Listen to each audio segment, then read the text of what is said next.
over the generator. So a quick briefing on the pump setup. So this control box here, the io101, will power the pump from the solar array, and if it stops getting sun, it'll try to switch to an AC power source. So right now it's cloudy and it's running off the generator, but if it gets sunny again, it'll switch back to the solar. Now, if you wanted to just pump some water and fill a container, you don't need to hook up the solar array. You could just do it from the generator through the control box. And you can see the control box has an on-off switch. So you plug it in, get it going, then turn it on. And you don't want to, the one thing you really can't do ever is let the generator run out of gas, because the ramp down on the amperage will damage the pump pretty bad. That's what they said. They emphasized that repeatedly to me. So you just want a clean on-off break when you're turning it on and off, when you're turning it off, which is fine. You know, you can just turn it off, turn the generator off, and you're all good. For the solar, I have these 3 panels. These are each 170 watt panels, and they're connected in series, meaning that it's adding the voltage from each panel. So each panel is putting out 45 volts.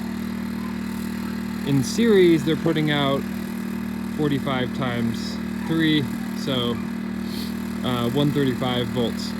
You want at least 120 volts DC into the pump. That's what they told me at the solar supply warehouse where I got the pump. So 120 plus volts DC or AC to make it run optimally. Now they say it'll run on less, but to make it run optimally, 120 plus. So I've got these 3 in series. This is approximately 400, what would that be? 430, I think, watts going in, because they're each giving out, when the sun is shining, they're each giving out about 4 amps. So it's, when you do them in series, you add the voltage, not the amps, so you end up with around 130 volts at about 4 amps. And according to the pump's curve on wattage to gallons per minute, that should be about 3 to 4 gallons per minute.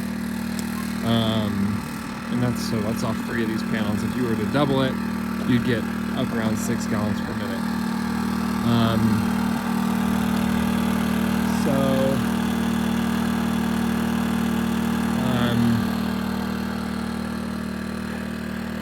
What else do I want to say? So I've got, this is a positive terminal coming out this end here into this cable.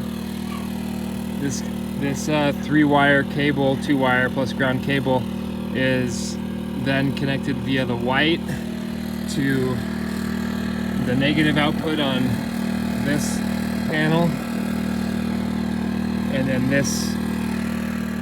this cable here is running back into the control box. And it shows you right here in the manual how you need to hook it up. Pretty simple, very straightforward. And it didn't take long. It was a matter of, I don't know, less than a minute before we started getting water. And look, it looks pretty clear. Wow. It looks very clear. That's awesome. Wow. Okay. Oh yeah, and here's the pump. And I got this kind of makeshift bullshit grounding rod right here. It's probably about 2.5, 3 feet in the ground. Okay.